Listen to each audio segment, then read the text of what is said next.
recently I was actually exploring my Pinterest feed as I usually do, and there were many photos of third world country street stalls that got me wondering that why do all of them have something in common, and that is plastic stools that they give their customers to actually sit on. And then I searched for Vietnam plastic stools and also Korea's street food stalls where they provide plastic chairs and plastic stools for their customers to actually sit on. And then I went down a rabbit hole of where plastic chairs and plastic stools actually evolved and became an integral part of third world countries' economy. I don't think there is a single brown child out there who didn't sit on the stack of chairs that were bought out for the wedding and didn't felt like a king. So anyways, this comes from a childhood core memory that I have for myself, and today's topic for the video essay is actually third world countries and plastic chairs.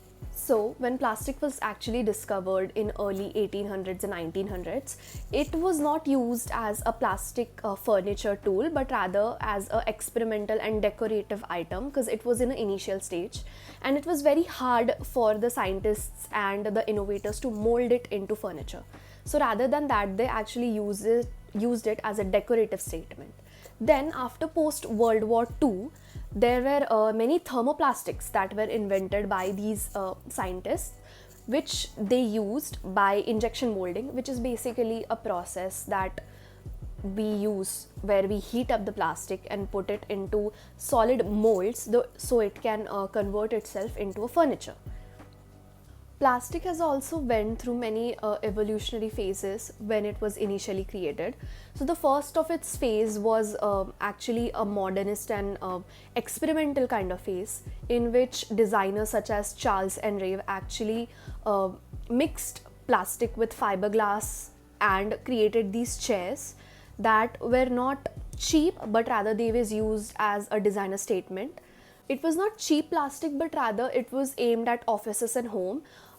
And these plastics were actually used as a design rather than as a functionality, as we can see today. After the evolutionary phase, there came a phase of plastic where it went into global production. This phase was actually in 1970s and 1980s. The thermoplastics that were invented during post-World War II went into production, and these created the way for plastic to actually become a globally used product rather than just as a design. These thermoplastics that were invented were actually very lightweight, flexible, and were moldable into the type of furniture that you can use on a daily basis. Hence, when it went into production, the units that were produced were stackable, they were very lightweight, and they could be globally produced as a singular product, which would then be shipped to other countries and can be used as a cheap furniture for sitting and can be recycled very quickly. As a result of these thermoplastics entering the market, the plastic chairs and plastic furniture actually entered spaces like schools, cafes, and it then became a very economically feasible product that was used in many economies rather than just as a design specs. Then came the time period post 1970s, which was of monoblock chairs. I don't think there is a single child out there who has not seen monoblock chairs, and it was also recently seen on Bad Bunny's album cover, which also won a Grammy. So this is to all the third world country kids that are out there that have seen this chair and that have seen the conversations that happened on this chair. So the history of this chair is also as interesting as the chair itself.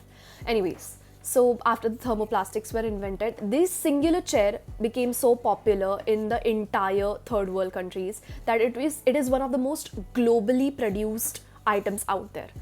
Anyways, the thermoplastics, when combined into a single mold, these monoblock chairs were actually created. It is very lightweight and it is usually in light color.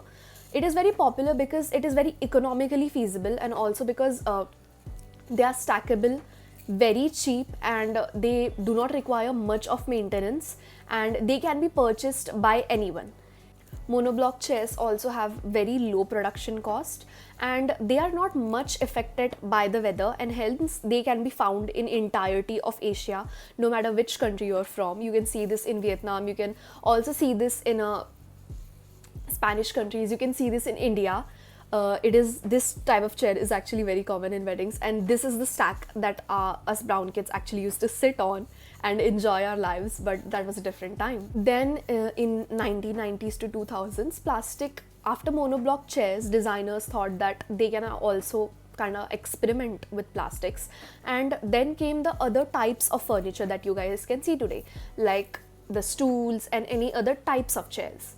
So what I'm trying to tell you via this essay is that, you know, most of the times we don't notice the kind of things that are around us. This chair and these plastic stools are so common in Asia, and all of us have actually sit on it. I actually like to call it plastic chair conversations that you have with your family members when you're in a gathering or anything. And these types of conversation are actually so interesting because they will revolve around anything. You can talk about anything on these chairs and you will associate it with familiarity and with warmth that comes with it.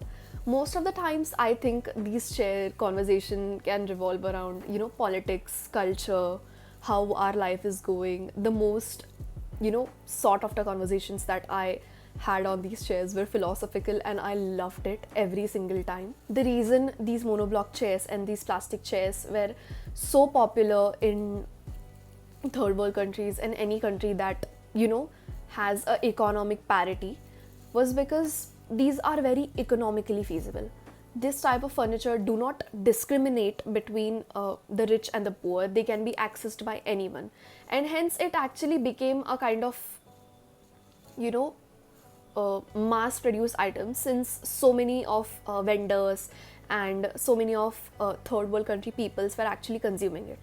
These types of chairs are very low consuming and require very low production, are very cost effective and do not require much of maintenance. That's why it was loved by the people that are not that economically well. These type of chairs actually even became more popular when we started associating our memories with these chairs, because most of us as kids have seen these chairs, we've sat on them, we've seen people sit on them. It also became very popular via events such as weddings and outdoor functions. Most of the times these chairs are also used in indoor functions, and hence it became so culturally significant. But plastic, when it evolved as a furniture, also had impact on culture that of the country. Plastic, when it was globally imported via third world countries, were actually affected the local economy of the country, where they would use wood and they would use any other type of furniture. So the locals switched to plastic because it was cheaper.